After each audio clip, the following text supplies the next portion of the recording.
הבחירות האלה הולך להיות בוסט של מצביעים חדשים שלא היה כמוהו, כנראה מקום המדינה. כ-17 מנדטים.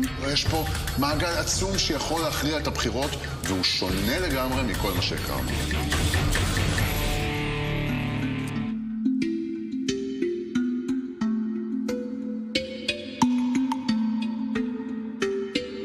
מכון המחקר מדגם אסף עבורנו קבוצה של בני נוער שצפויים להצביע בפעם הראשונה בבחירות הקרובות. סבבה. מי פה מצביע פעם ראשונה בבחירות הקרובות? אני חושבת שהשנה זה משמעותי בצורה מיוחדת, בגלל כל מה שקרה בזמן האחרון, אם זה הקורונה, אם זה המלחמה. זה אירוע גם מרגש וגם מפחיד. הבחירות האלה כאילו מרגיש שהולך להיות מאוד טעון. תמיד הבחירות הם היו בשבילי כאילו כיום חופש, ופתאום זה נהיה אחריות של לבחור משהו שיעזור לנו בהמשך לממש את המדינה. בסוף זה העתיד של המדינה, זה פעם ראשונה שאתה משפיע, שהקול שלך שווה משהו. זה דור שחווה בשלוש שנים האחרונות על בשרו את כל הסוגיות הגדולות של החברה הישראלית. בחירות בכיתות ז', ח', ט', מדינה בוערת על הרפורמה בכיתה י', טבח בכיתה י"א, ועוד לא הזכרתי קורונה. יש פה יצור חדש לגמרי. הבוחרים החדשים לא היו כאלה מקום המדינה. יותר קופץ סרטונים בטיקטוק. אנחנו דור של רשת, כאילו קופץ סרטונים ואז זה כן מעניין אותי, אבל אני לא מתחילה לבוא ויחקור ולבדוק. אני בקיא מאוד, כאילו, בין אם זה טלגרם פעיל, טוויטר פעיל, חדשות כל יום. מאיפה אתה צורך את האקטואליה שלך? גם מהטוויטר, גם מהאינטרנט על בסיס יומיומי, גם טלגרם. הרבה פעמים אנחנו מדברים על זה שהנוער לא יודע כלום.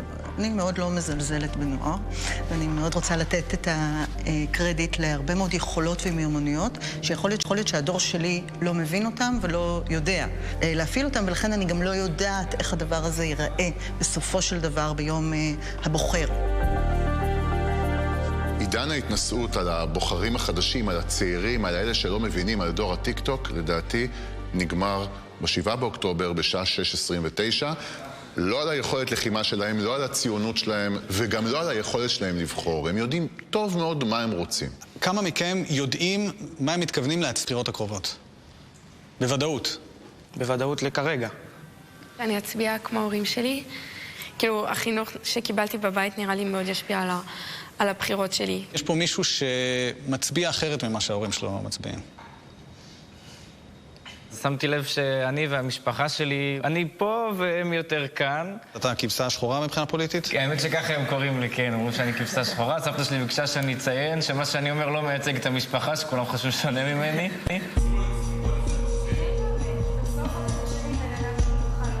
אז למי מתכוונים להצביע המצביעים הצעירים, אלו שייכנסו בפעם הראשונה בחייהם לקלפי?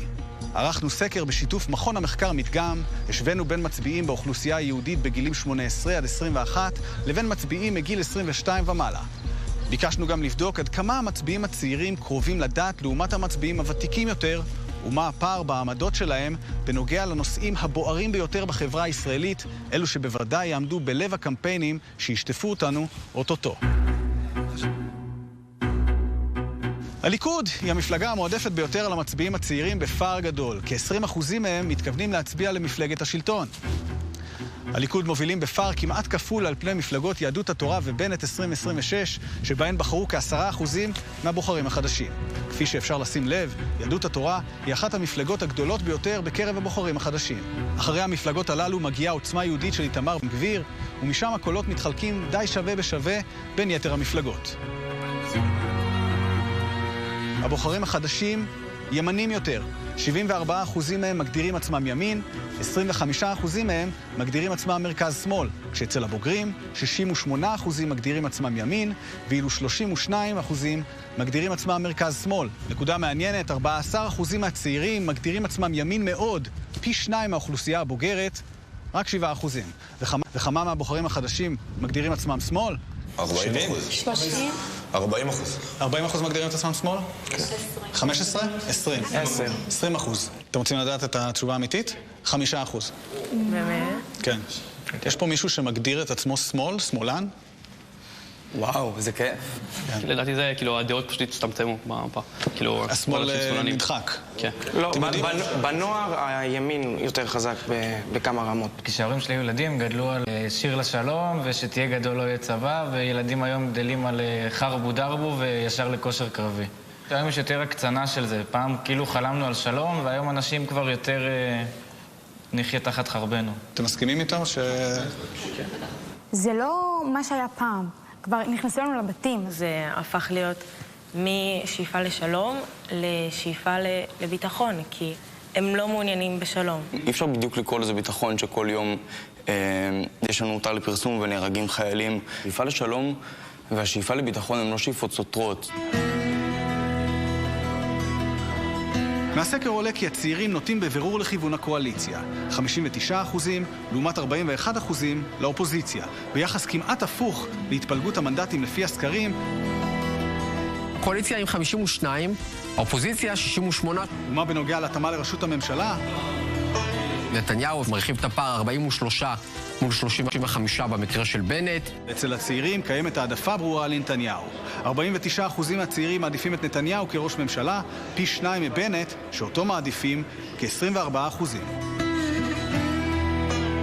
אתה יודע, הבוחרים החדשים, כשהם למדו ללכת, נתניהו היה כבר ראש ממשלה, הם גדלו איתו, חוץ מהפסקה קטנה של 1.5 שנה, זה מה שהם מכירים. אז קודם כל, כששואלים אותם מראש הממשלה, הם עונים את מה שהם מכירים, אבל זה הרבה יותר מזה. הבוחרים של בנט בציבור הכללי מצביעים לו הרבה פעמים כברירת מחדל, כי הוא זה שידיח את נתניהו. אבל אם הצעירים לא רוצים להדיח את נתניהו, אין להם סיבה להצביע לזה שידיח אותו. אני חושבת שלביבי יש ניסיון, יש לו הבנה מדינית וקשרים בינלאומיים, וזה דבר שמאוד צריך כשאתה מנהל מדינה שלמה. אז לא נחליף את ביבי לעולם? אני חושבת שביבי צריך להמשיך לכהן. כל החיים. גם... לא יודעת כל החיים, לא יודעת אם כל החיים. אחרי זה נוריש ליעיל. מי פה מאז 7 באוקטובר התחזק בזהות היהודית שלו, הדתית שלו?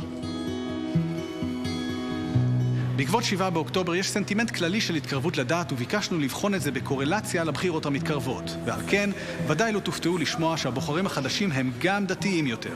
80% מהבוחרים החדשים מאמינים באלוהים ובכוח עליון, לעומת 75% בשאר האוכלוסייה.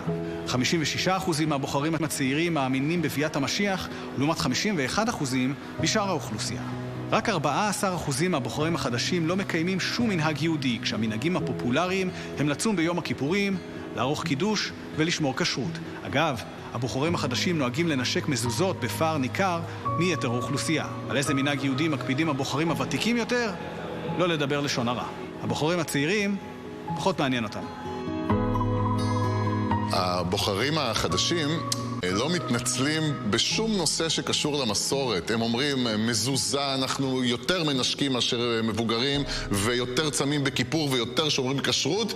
מגיעים לשאול אותם על לשון הרע, הם אומרים, לא, זה אנחנו מספרים יותר. ללכלך בסוף אנחנו מודים. לפחות כנים. כל יום מאז 7 באוקטובר אני מניח תפילין. התחלתי להניח תפילין, כן. ולפני 7 באוקטובר לא נגעת בתפילין? לא ידעתי איך להניח. אני התחלתי להגיד שמע ישראל לפני השינה, כזה זה הזמן שלי עם אלוהים. לפני זה לא אמרת? לא אמרת? לא. אפשר לשמוע את זה גם על השירים ששומעים היום. פעם כל השירים היו על בחורות וכאלה דברים. היום אתה יכול לשמוע שירים של אמונה. אתה רואה ברמת השרון ילדים מתחילים להסתובב עם ציציות ולשק מזוזות? לגמרי. נושא הזהות היהודית הוא דרמטי בבחירות האלה, וזאת לא זהות יהודית שהכרנו פעם. הם בוחרים מה שנוח להם, זה יכול להיות ללכת עם ציצית בלי כיפה, זה יכול להיות זמרים ששרים שירי קודש, והלוק שלהם הוא לוק יותר של חול. לי יש חברים עם קרמים וזה והכל, וציצית מאז 7 באוקטובר? מאז 7 באוקטובר, לוקחים דברים על עצמם. אני אישית לקחתי לעצמי ציצית. בגלל מה שקרה ב7 באוקטובר, ובגלל השאלות, הניצוץ היהודי בכל אחד התחיל להתעורר, התחיל לשאול את עצמו, התחיל לברר עם עצמו, והוא מחפש להתקרב בכל דרך שהיא. מערכת הבחירות הקרובה תעסוק בנושאים נפיצים מאי פעם. ביקשנו לבדוק היכן עומדים המצביעים החדשים בנוגע לכמה מהם. יש מאחוריכם עמדת קלפי, ובמקום פתקים של מפלגות, יש שם נושאים שהם בלב השיח הפוליטי החברתי בישראל. מי שיגש לשם יבחר פתק, נושא שקרוב לליבו, ואז הוא יחזור עם הפתק וישלשל אותו לתיבה. נועם.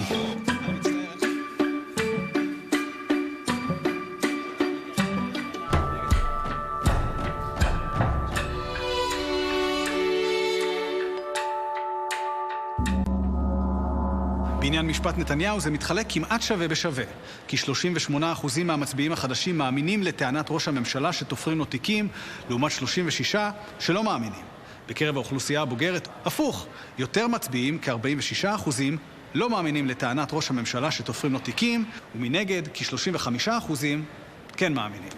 אם באדם חשוב משהו, אז צריך לחקר, כאזרח כמו כולנו. אבל כן, אני חושב שיהיה זמנים לחקור, ויהיה זמנים לעשות דברים אחרים. שר לא יכול לכהן אם יש נגדו כתבי אישום. נכון. מזליג קצת חורי הנקודה הזאת ששר לא יכול לכהן, אבל ראש ממשלה כן. נשמעה הטענה שבעצם הפרקליטות תופרת תיקים לנתניהו כדי להפיל ממשלת ימין. יש פה מישהו שמסכים עם הטענה הזו? אני. לחקור אותו. על דברים קטנים, כאילו, זה שטויות. בזמן כזה, זה להסיר את הפוקוס מהעיקר. מה עם שוויון בפני החוק? לא בזמן כזה, בזמן מלחמה יש חוקים אחרים. החוק לא יכול לגרום לכך שהפוקוס מהעיקר, מהביטחון של המדינה, ילך על שטויות. אבל הביטחון של המדינה זה יהיה כל הזמן. זה שטויות. אם הוא כל כך דואג לביטחון המדינה, שיתפטר.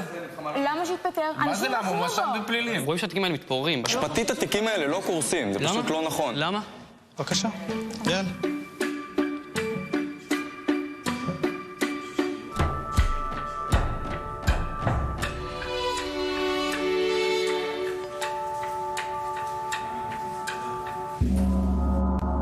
מצביעי הקואליציה הצעירים והבוגרים מתקשים לגבש עמדה בנוגע לאופן שיש לחקור את טבח 7 באוקטובר. מעניין לגלות שיש נטייה לתמוך בעמדות של הקואליציה סביב כל הפרמטרים שנבדקו להוציא ועדת חקירה. רוב הבוחרים החדשים, כ-55%, תומכים בהקמת ועדת חקירה ממלכתית. אצל הבוגרים זה אפילו בשיעורים גבוהים יותר, 64%. בנושא ועדת חקירה, מצביעי הקואליציה הטריים עדיין לא גיבשו עמדה מבוססת איך צריך לחקור את טבח 7 באוקטובר. 47% מהם תומכים בוועדה ממשלתית, 25% מהם תומכים בוועדת חקירה ממלכתית, 25% בכלל לא יודעים, ו3% לא חושבים שצריך לחקור בכלל. מי חושב שצריך לחקור את טבח 7 באוקטובר? גורף. מי פה חושב שצריכה לקום ועדת חקירה ממלכתית? ועדת חקירה ממשלתית? פשוט שם נמצאים גם ימין וגם שמאל. לאף אחד אינטרסים. וזהו, בבית משפט בדרך כלל זה רק קצת שמאל. את לא רואה בעיה בזה שפוליטיקאים, ובהם גם אנשים מהקואליציה, שבעצם יש להם אחריות לאסון הזה, שהם בעצמם ימנו את האנשים שיחקרו את הטבח? אם יש להם אחריות, אז הם ייקחו אותה. בסוף מישהו צריך לקחת אחריות. זה משהו שלא הגיוני, וצריך לעשות ועדת חקירה לזה, צריך לבדוק איך על פרצות הגדר. בטוח שיש אנשים מבפנים, מתוך העם שלנו, שעזרו להם. אני שומע פה שאנשים מאמינים לתיאוריה מסוימת שהייתה איזושהי בגידה בפנים, אני מבין נכון? כן. מי חושב שהייתה בגידה מבפנים? 46% מהבוחרים הצעירים סבורים כי התיאוריה שהייתה בגידה מבפנים שהביאה לטבח 7 באוקטובר נכונה, לעומת 36% שלא מאמינים. בקרב האוכלוסייה הבוגרת הפוך, רבים יותר סבורים כי התיאוריה שהייתה בגידה מבפנים לא נכונה, כ-43%, ואילו כ-37%, עדיין מספר רציני, חושבים שהתיאוריה נכונה. אגב, נתון מעניין, אפילו בקרב מצביעי האופוזיציה הבוגרים, כ-21% מאמינים בתיאוריית הקונספירציה על הבגידה מבפנים. אנחנו רואים נכונות לקבל יותר קונספירציות מאשר ציבורים אחרים, ולא לקבל את זה יש פה מרד. הם ראו את זה בטיקטוק, אז הם חושבים את זה. הערבים לא באמת ידעו איך באמת לפרוץ את הגדר, היה מישהו שאמר להם. איך זה יכול להיות שכשיש חיה שמתקרבת לגדר, ישר מקפיצים את כל צה"ל, אבל פתאום 5,000 מחבלים, אף אחד לא יודע כלום, אף אחד לא שומע כלום. אז מה את חושבת בעצם שקרה? שמישהו מכוחות הביטחון בעצם סייע לאויב כדי לטבוח בתושבי העוטף, מי שבא לסיבת הנובה? זה נשמע יותר הגיוני מאשר פשוט הצבא שלנו כשל? איך אתה מסביר? אני לא חושבת אי אפשר טעות כזאת גדולה, זה לא הגיוני הטעות הזאת. ויותר הגיוני שהצבא נתן להם להיכנס? לא צבא, אבל מישהו שבתוכו, שעשה את זה. כזאת טעות גדולה, אין אפשרות, לא אפשרות. זאת יותר מדי גדולה בשביל שהיא תהיה מקרית ותהיה אופס, קשרנו במשהו, מקרים, זה לא הגיוני. אני לא חושבת שהייתה בגידה. אני חושבת שזה היה פשוט עניין של יהירות וזכיחות. נהר, בבקשה. אתה ראית איך עושים את זה?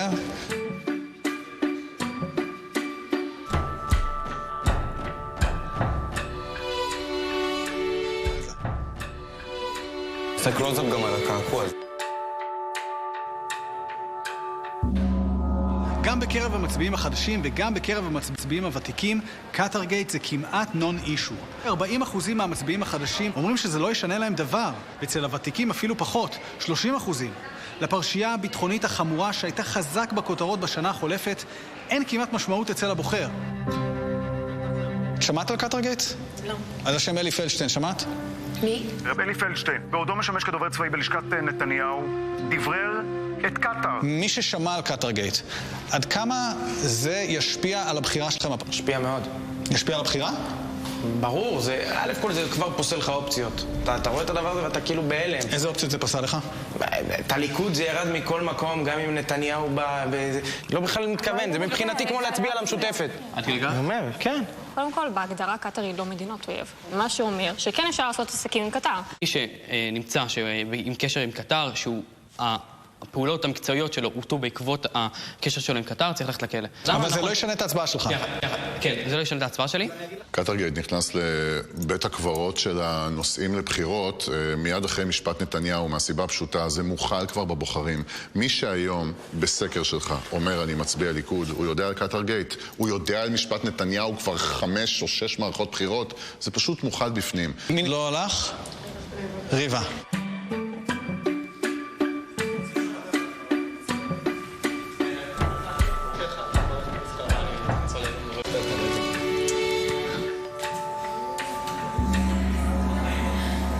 מי חושב שאפשר, מותר, רצוי, ראוי להקים ממשלה עם המפלגות הערביות? כמה פעמים אני אצביע לבד היום? אופה, וואו. נגד. לא. אוהבת את המפלגות הערביות שמיוצגות בכנסת. אם מפלגה ערבית שהיא מגדירה את עצמה לא ציונית ונגד מדינת ישראל, ודאי שלא נשב איתה. אם יוסף חדד מחליט להקים מפלגה עכשיו שהיא תייצג את ערביי ישראל הציוניים שבאמת אוהבים את המדינה ורוצים שיהיה פה טוב ורוצים לחיות פה בכיף ובשלום, על המעק. זה לא שאנחנו גזענים, זה לא שאנחנו לא רוצים ערבים. אני מבחינתי שהערבים יהיו בממשלה בכיף. אין בעיה שהמפלגות הערביות יהיו בתנאי שהן ציוניות. יהדות התורה לדעתך יכולה להיות בממשלה כמפלגה לא ציונית. אבל יהדות התורה זה המדינה שלה.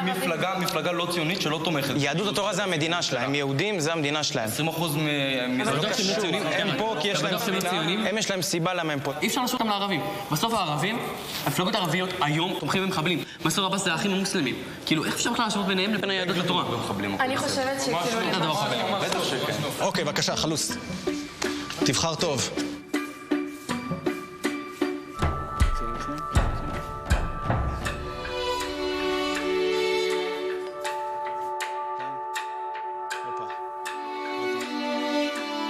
מהמם אתה.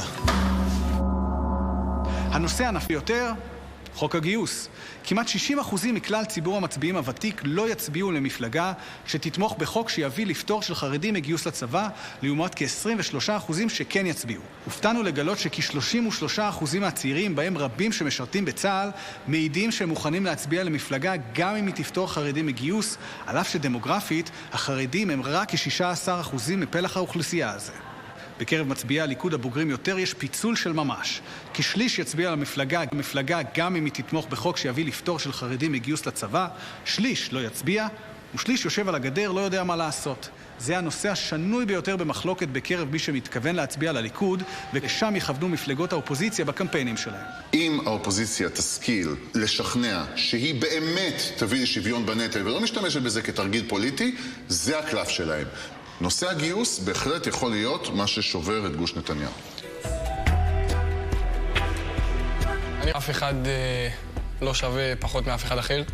בן דוד שלי נהרג במלחמה בלבנון, עברי דיקשטיין, ומאז מאוד מאוד צורב לי. אם אתה רוצה ממשלת ימין, אתה תצטרך להתפשר עם המפלגות החרדיות. וחוק גיוס זה... בגלל זה אני גם לא רוצה ליכוד, כי גם חוק גיוס האחרון שיצא, הוא לא באמת חוק גיוס. הוא חוק כדי לקבל קולות מהחרדים. ואם יעבירו חוק גיוס, אתה לא תצביע על מפלגות ימין? תצביע בנט? לא, בנט אני לא אצביע. אז תצביע מפלגות ימין גם אם הם יעבירו חוק גיוס שאתה בעצמך מעיד עליו שהוא בלוף? כן. בסוף השמאל היום הוא לדעתי שמאל תמים, שמאל שיקח אותנו למקומות לא טובים ויחזיר אותנו אחורה. זה יותר גרוע מהחוק גיוס. לימוד תורה זה מחזיק את העולם, אבל זה גם מצד אחד אני מסכימה עם אנשים שאומרים שחוק הגיוס זה חשוב, וזה לא אומר שחלק כן ילכו וחלק לא. אגב, כוח אדם בצבא אומר, הצבא צריך לוחמים.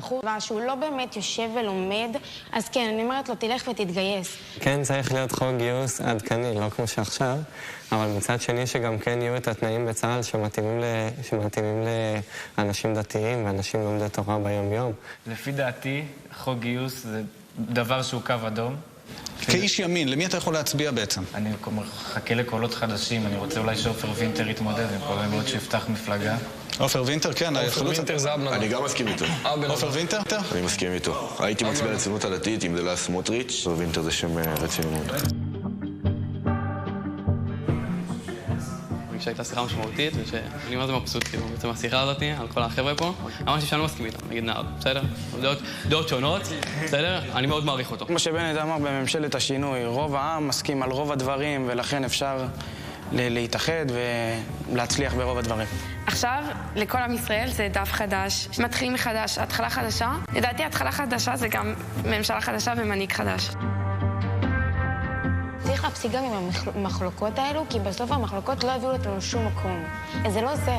אחת מאבני היסוד החשובות של התרבות היהודית זה תרבות המחלוקת. אני חושב שאנחנו מתנוונים במקום הזה. הפסקנו לדעת איך להיות סבלניים ופלורליסטים ולדעת באמת איך להכיל אנשים שחושבים אחרת. תרבות מחלוקת היא דבר מאוד חשוב. אני חייב לדייק, התרבות היהודית שואפת לשלמות, כתוצאה מכך יש מחלוקות.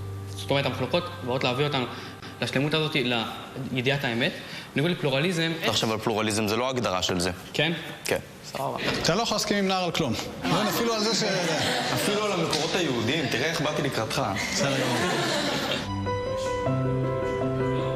מה אתם צופים שיהיה בבחירות? ימין מנצח, ביבי עולה. שהליכוד כאילו תהיה מפלגה גדולה, וביבי כאילו יהיה הרוב. כן, ממשלת מעבר, ואז עוד בחירות, ואז לדעתי תהיה הכרעה. אני גם חושב שזה לא ייגמר בבחירות הקרובות. אני חושב שיקום עוד איזה גוף שיסחוף הרבה קולות וישפיע. שתי הממשלות האחרונות היו שתיהן ממשלות צרות. מה קרה? מה יקרה אם תהיה פה ממשלה של 80 ח"כים? שיהיו לה שוליים בימין ושוליים בשמאל שיושבים בחוץ וצועקים, ככה זה צריך להיות בנוי. אנחנו התרגלנו לחשוב שאם צד אחד מנצח, אפילו ב-61 יוצאים לריקודים. לא, בכל מקרה, כל תוצאה שתהיה שבה יהיה 61 למישהו, המסקנה היא שכולנו נפסיד. חברים, תודה רבה לכם.